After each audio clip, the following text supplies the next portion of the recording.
Golf News RI presents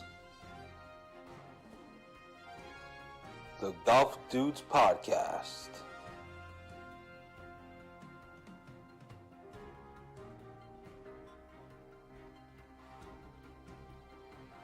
Here are the dudes. Hey everybody, welcome to another episode of the Golf Dudes Podcast. I'm Golf News RI co-founder Joe Calabro. Hope everyone's having a great Thursday night. Sorry a few minutes late, but we are here. And so it's time for another episode. Lots to get to. Rich isn't with us today. He's partying down in Florida. But I have to say, I might be having more fun than he is this week. It's been quite a week for news around the game of golf. So let's get into it. Thanks to everybody for joining in early on. Caitlin Allen, Bridget White, and whoever else. So thank you all. Also, welcome to any new Instagram followers. We're not live on Instagram, but I did do a preview, and hopefully they switched over to Facebook to hang out with us. I picked up a bunch of new followers today at the pilgrimage down in Plymouth Country Club. Anyway, more on that to come, but certainly lots to get to today. The big news of the week was course rankings came out. Golf Digest did their annual or biannual course rankings of the 100 best courses in America, and surprisingly, or somewhat surprisingly, there were no Rhode Island courses that made the list. Newport, Wannamoisett, and Shelter Harbor. By the way, that's Newport Country Club.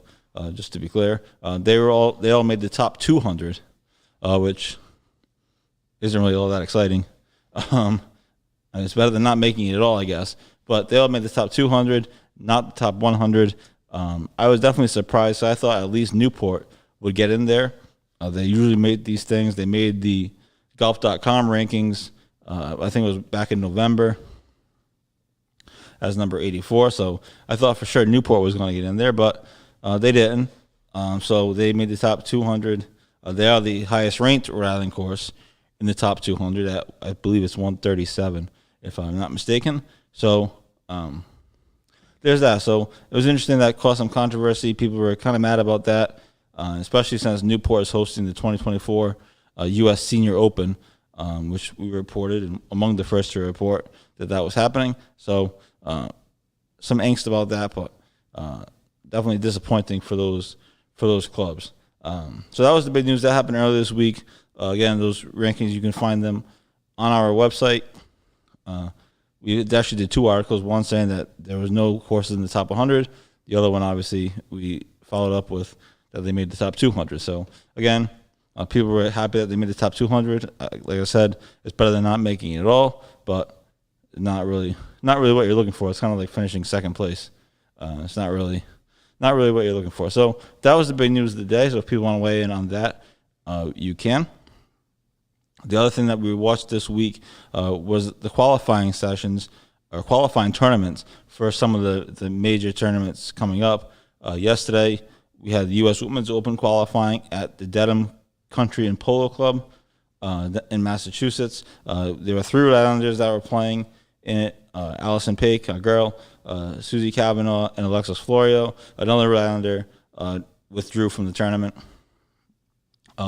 None of those 3 made the cut. I mean, they only took 2 spots, and there were 2 alternates, so it was going to be tough to make it anyways. And obviously yesterday, you guys all saw the weather. It was miserable, rain, all kinds of other crap going on. So none of them made the cut, but they made valiant efforts. The Rhode Island contingent was led by Allison Paik and Susie Kavanaugh, who both posted 82 in the first round and 73.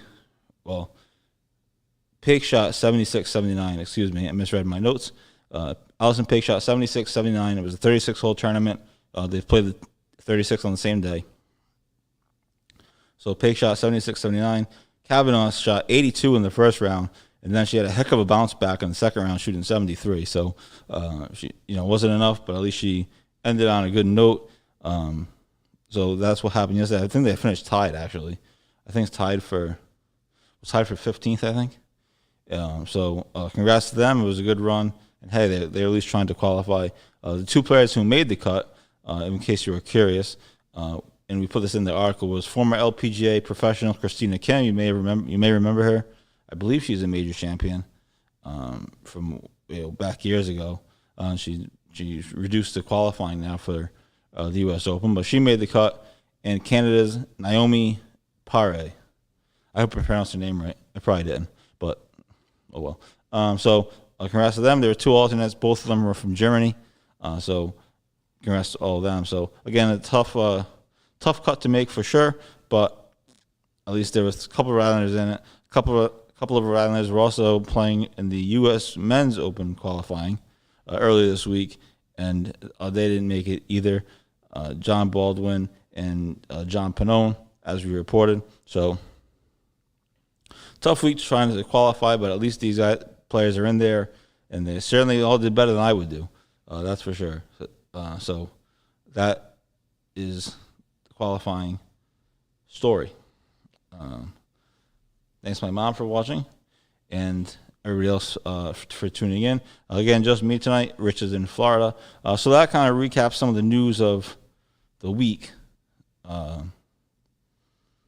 We'll get to some of the PGA Tour stuff. There was actually a huge PGA Tour story this week, which is the one thing I dropped the ball on, but we were so busy with everything else going on that I didn't even get to it. So we can get to it tonight. We'll get to that later on.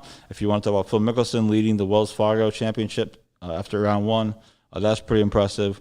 Not a Phil fan, but it's kind of softened on him over the last couple of years as he becomes relevant on the PGA Tour, except for this week.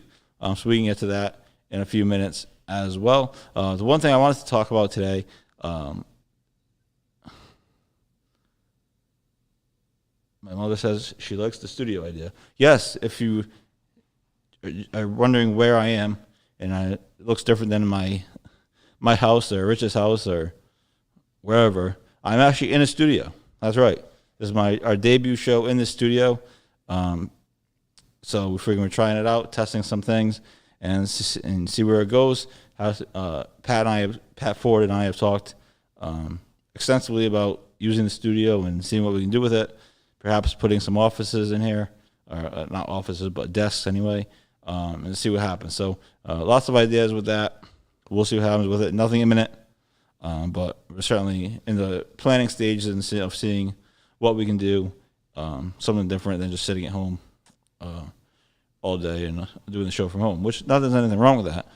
Just better, it's more cool to be in the studio. More cool. Is that even a word? Does that even make sense? Anyway, today, as some of you may know, probably a lot of people know because we did a lot of social media with it. Today I was at Plymouth Country Club as part of this pilgrimage invitational from our friends, the Cape Cod Golf Guys. The Cape Cod Golf Guys, if you follow them, they do an incredible job on Instagram, and Facebook. Their Instagram following is bigger than their Facebook following. Our Facebook following is bigger than our Instagram following, so go figure. But they hosted this tournament for golf creators and golf innovators. It was an amazing experience. It met a lot of people that are in the business or starting their own business, or trying to anyway. Everyone's at different stages, and hopefully there'll be some collaboration with that with us going forward. But talked to a lot of people today. It was really inspiring to see all these people in their ideas. Most of them, all of them were good. A lot of them are already off and running. Obviously, and like I said, everyone was in different places with what they're doing. So that was really cool. Plymouth Country Club was very hard, if you're curious. The wind was crazy. Even here, the last few rounds I've played here, the wind was insane. So this wind stuff needs to go away. It's getting kind of annoying. So hopefully the warmer weather will come and more consistently, and the wind will die down. But Plymouth was tough. It's a great course, though. I did a course review on it. I just posted that a couple of hours ago-ish or so. So be sure to check that out, and also make sure to follow us on Instagram if you're not already, because we added a bunch of people today. So that was awfully exciting. Earlier, also, in case you missed it, I did it on Zoom earlier this week. I did it on Tuesday. We had a great interview with Peter May, the longtime Boston sports writer, legendary Boston sports writer, about his book, The Open Question. It was a fascinating conversation. We were on for about 45 minutes or so Tuesday afternoon.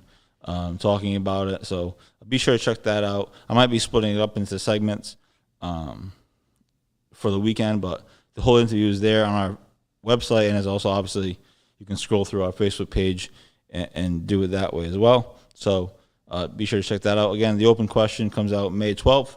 We're promoting it. He tapped us, Golf News RI, to promote the book for him locally anyway, and we are having a book signing on May 29th at King's Crossing from 4 to 5 p.m. And then, as I mentioned several times during the show on Tuesday, I'm going to put that all in articles, and so you'll have it all there. You don't have to necessarily remember the dates. So that is some of the stuff that we have going on. High school golf.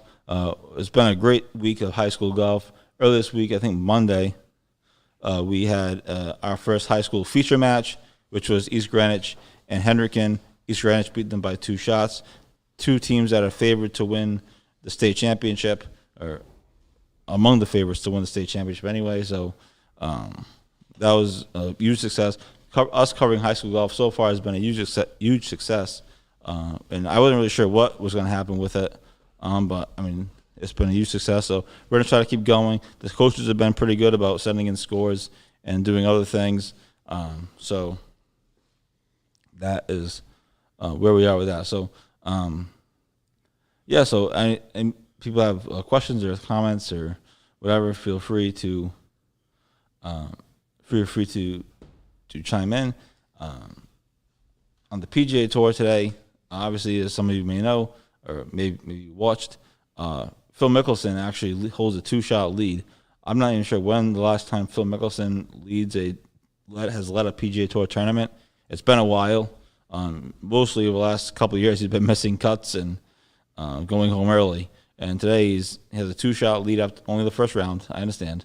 So at the Wells Fargo Championship, behind him is K.H. Lee and New England native Keegan Bradley.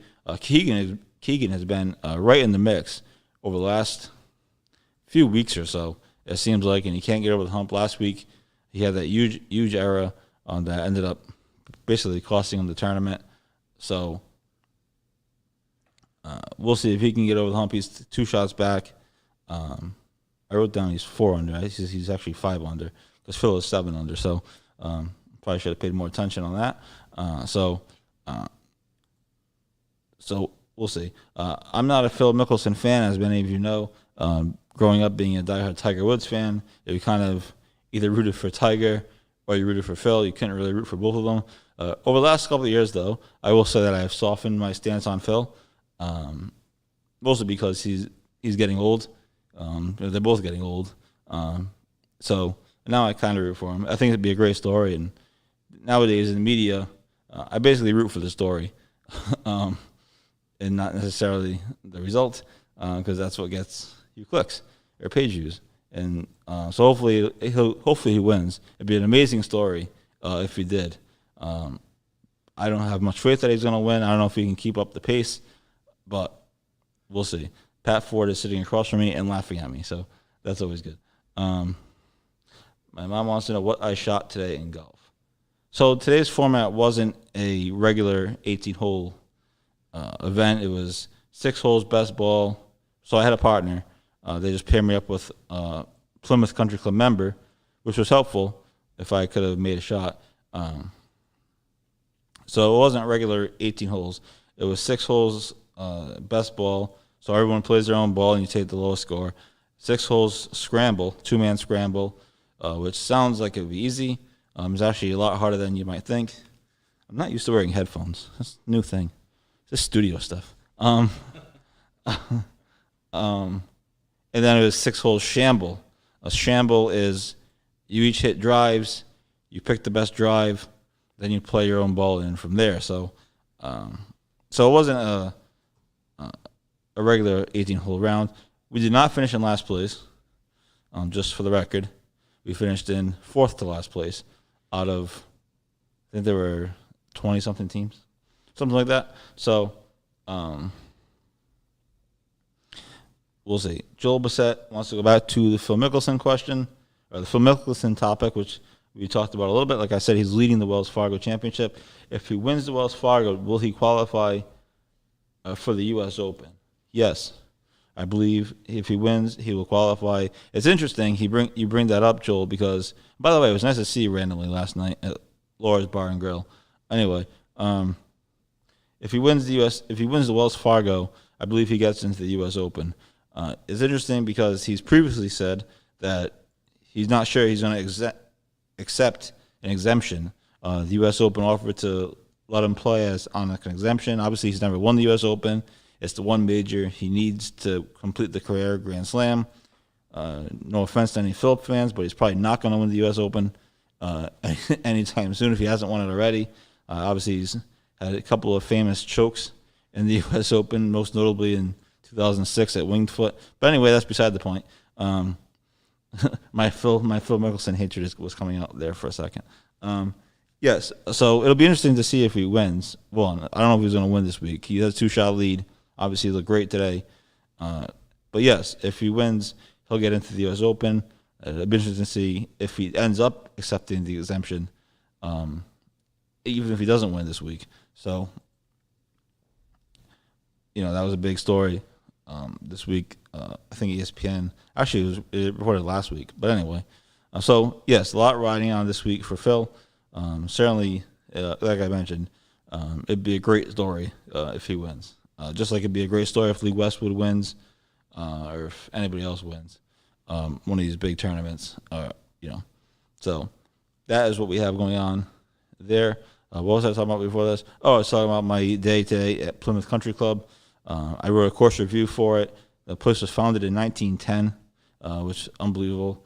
And it's a Donald Ross course. And as I wrote, unlike Metacomet, they've actually put money into renovating their clubhouse and obviously they made multiple changes of the course, since 1910, obviously, just like everybody has. But unlike Metacomet, they've actually renovated their clubhouse. They're still, according to the members that I talked to there today, they're still making more changes or scheduled to make more changes. Not anything major, just little tweaks and things to keep it up. But that's a Donald Ross course, and it's still going. The one thing that I found fascinating, which I didn't even know, and maybe this is a thing. Apparently, because I was, how when you're playing, you get yardages, and you say, okay, this is 150 flag, 140 front, or whatever it is, and that's how you know what to hit. The one thing I didn't know, and I learned today, was that Ross courses, they don't have front, middle, back. They don't have those distances. They basically have two yardages. They have front and back. There's no middle, and they basically split the greens in two. And I thought I just never knew that. So I don't know if that was common knowledge or anything. I just never realized that. Like apparently, Moisa does that as well, and I'm assuming other Ross courses do that, where there's not really like a middle. There's not like a middle pen. It's either front or back.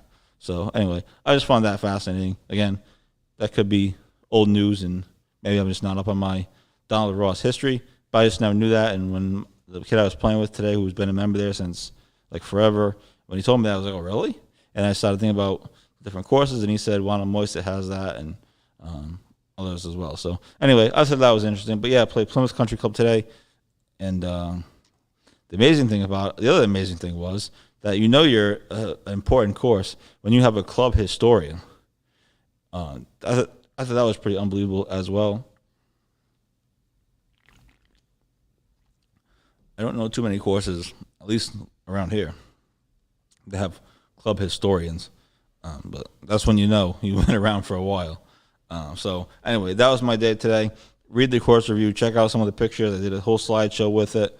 They have this really cool clock that was there that I took a picture of. I thought it was neat, like an old school-ish kind of clock. And so that is what we did today. And then the other big PGA Tour story that I wanted to get to, this is the only thing I dropped the ball on this week, because it was actually a huge story, and I probably should have put something up. I just ran out of capacity between the craziness of Tuesday and everything else going on.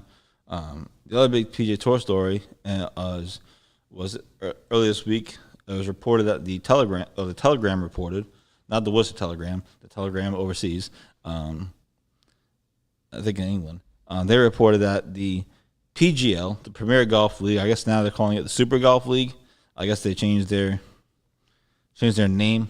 They want it to be more like the Super League. It was the John Henry tried to start in soccer over in England. So anyway, I guess they changed it to the Super Golf League. But either way, the Super Golf League, the Premier Golf League, they reportedly offered big name players like Dustin Johnson and Brooks Koepka as much as $30 million to jump from the PGA Tour to their tour. Their tour, for those who aren't familiar, this Premier Golf League or Super, again, whatever you call it, whatever they're calling themselves, they're like a global thing. And one of the negatives that's coming out about it has been that players don't get to make their own schedules. It's kind of like a strict schedule of tournaments. Now, it's currently on the PGA Tour, obviously. Players can play whatever they want, basically. They make their own schedule, do what they want. And so the PGL doesn't have that, which is one big negative. Now, every player has come out against it, just about, except for Phil Mickelson. Mickelson didn't completely trash it. He's actually thought it would be an interesting idea, obviously, but he did mention the schedule thing, and there would be some negatives to it. But now PGA Commissioner Jay Monahan has said that there will be punishment for any players that jump tours, and also the big thing, which I think is the biggest thing, is that the Masters, the USGA, the PGA of America, and the European Tour have all recently, just this week, come out in support of the PGA Tour and in support of the PGA Tour's stance. So if you do have players that jump tours, and I'm sure there'll be a couple, I don't know if there'll be big names or players that anybody would really care for. I'm not really sure. It hasn't been reported yet. They just said that they've made offers to Johnson and Koepka.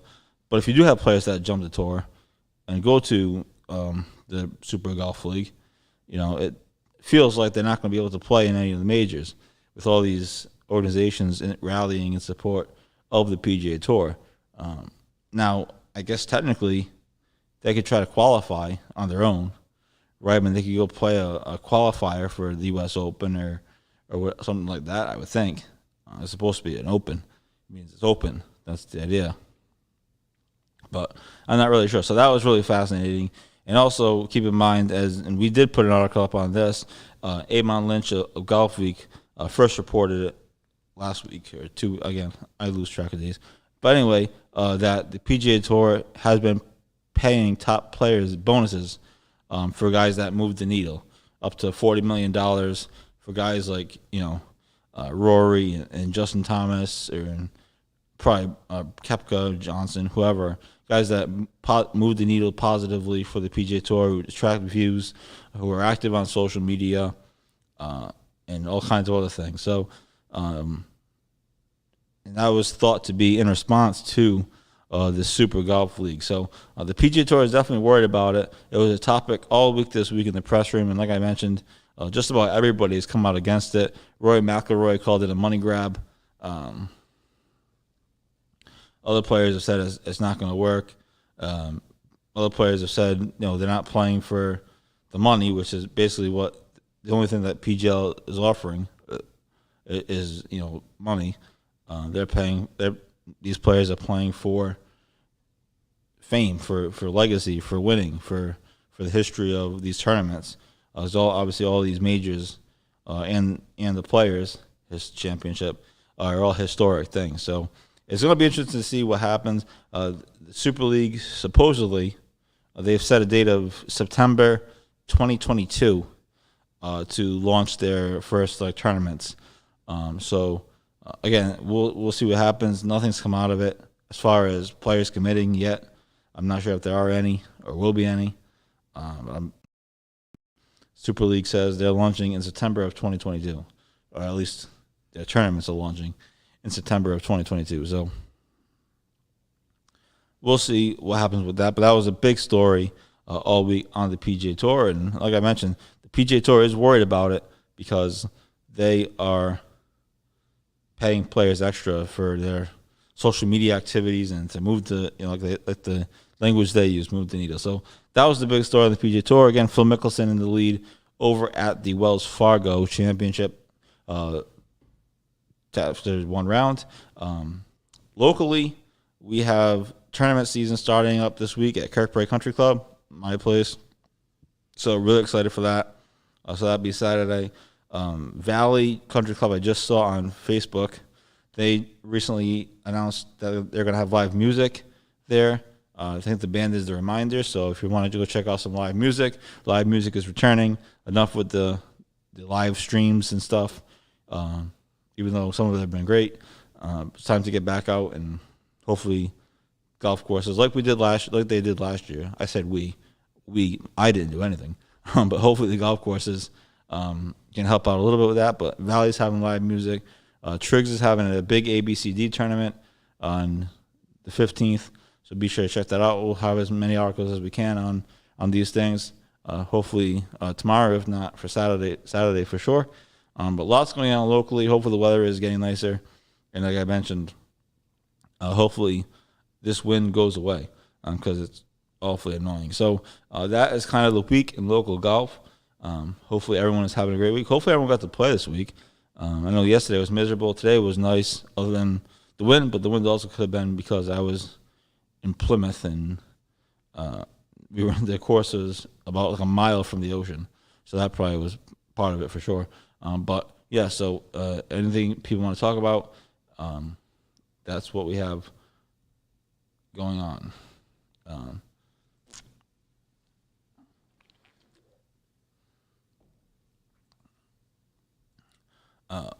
In other news, like I said, the book signing for Peter May is May 29th. And if you have a chance, go check out my interview with him from Tuesday. We did it on Zoom. We did it like early afternoon.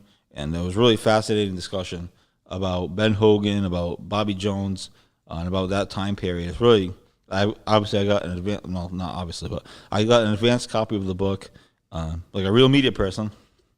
And I was able to read it. Joel Bassett says, any news on Tiger? Nope, no news on Tiger that I have heard. He's recovering. There was a picture of him that surfaced like a couple weeks ago that like a Friday night, and I just put it up and it took care of my page views for the for the rest of the weekend, basically. So anyway, no news on Tiger. He's recovering. Ricky Fowler had a comment today that he actually watched some of the Masters with Tiger at his house, and he said Tiger still has that fire. So like I've been saying, I think I've been consistent. Maybe I haven't been, but he's going to come back. He's going to try to, or at least try to come back. Now, he's going to win. Who the hell knows? But he's going to at least try to come back and play and see what he can do. So you can count on that. But no news on Tiger. He's just there. He did open his new par 3 course, the Hay, over at Pebble Beach. So that seems cool. I never played Pebble Beach before. It's on the bucket list. My dad has, but I haven't. So it would be something cool to go and check out. Actually, one of the kids I played with today, one of the kids I played with today, he actually played Tiger's golf course in New Mexico. It was Tiger's first course that he created. I think it's called Diamante. I'm pretty certain. I'm not sure if I'm pronouncing that right, but I think that's right. And he said that it was extremely difficult. He said everything was like driver 4-iron, basically. So he said it was really hard. But he said the par 3 course down there is really nice. So go figure. But no news on that. So what else do we have coming up? Thanks to everybody for subscribing to our e-blast in the morning. We're up to just over 200 subscribers. A lot of it has come from the high school golf stuff. A lot of it's come from recent connections. So thanks to everybody for subscribing. Again, you subscribe for free. There's no charge or anything like that. You just put your email in, or if you want, message me your email. I can just put it in. It literally takes 2 seconds. So it's not a big deal at all. May 17th, I almost forgot. May 17th, we have Michael Callahan's tournament for his son, Chase for a Cure. That's at Valley Country Club. And Rich and I are both playing in that. Assuming he doesn't just decide to stay down in Florida. You never know. So we're really, really excited for that. Hopefully everyone's playing. Hopefully everyone was able to contribute to help Michael Callahan and his son out. And that's what we have coming up on May 17th. And that's kind of all we got. We're continuing to put out great content, trying to do new and innovative things. Again, like I said today, meeting these people, it was really inspiring to meet so many people launching their own companies and products and merchandise. We do have some merchandise available. We have some hats, and we'll try to do some more of that. I'm still working on how exactly to do it. It's not that easy. So that's kind of what we have going on for the coming weeks and days. Obviously, we're going to continue to have updates on all the tournaments locally. They're coming now fast and furious. Obviously, this week we just had the U.S. Men's Open and U.S. Women's Open qualifying. Last week was the 4-ball qualifying. And next up, I believe, is the mid-amateur qualifying, at least as far as national events. And that mid-amateur qualifying is at Wannamoisa. And actually, I'm actually wrong. I didn't put this in the article, and I completely forgot about it. There's actually a second men's qualifying event for the U.S. Open, which we'll obviously cover. And I'm expecting a lot of Rhode Islanders to be there or playing it because it's at a nearby course, Ledgemont, May 11th at Ledgemont, just over the line in, I think it's Seekonk. They are having a qualifying on May 11th at Ledgemont. So I'm expecting a lot of Rhode Islanders to play that one. And we'll obviously have that covered for you. Might not actually be there to cover. So busy times in Rhode Island golf for sure. And obviously golf. Yes, Ledgemont is in Seekonk. I was right. Sorry, I had to look that up quick before I look like an idiot. And so that is what we have going on. So busy times in Rhode Island golf. Obviously, we continue to have high school golf coverage. The state championship is coming up. We mentioned before the men's state championship is at Cranston Country Club, and the women are playing at Warwick Country Club. Also, a big tournament we have coming up on the high school level is the Bishop Hendricken Invitational. That's at Warwick, and they're inviting all the top teams. So EG might not play. LaSalle's playing. They're trying to get a team from Connecticut to play, who's like one of the top high school teams in the country. They have kids that qualify for the amateur and also the U.S. amateur, and all that other stuff. So that is kind of the story with that. So we'll have all that covered. And then obviously the bigger tournaments are coming. Our amateur qualifying starts, I think, later this month with their first tournament. Then they go into June. The amateur is obviously the second week in July over at Kirkbride, and we're obviously super excited. My mom asked, "Are you covering it?" I'm covering everything. Not sure what. Covering everything. So yes. So yeah, lots of stuff going on. So, anyways, yeah. So that's what we got. Thanks to everybody for tuning in. Ending a few minutes early here, and hopefully everyone sticks with us for the rest of the week. Lots going on. Should be a busy weekend, hopefully, and that's all we got. So I will talk to you all this weekend. We'll be back with the Golf Dudes podcast, fully loaded, next week with all kinds of things coming up, and updates, and maybe some videos and all of this other stuff. So we will talk to you then. I hope everyone has a great Thursday night. Hope everyone has a great weekend. Hopefully, if you're out there playing, hopefully you play well. And if you don't, oh well. That's it. That's all I got. So thanks, everybody. Thanks for tuning in. Thanks for the support. And we will talk to you all later. Bye.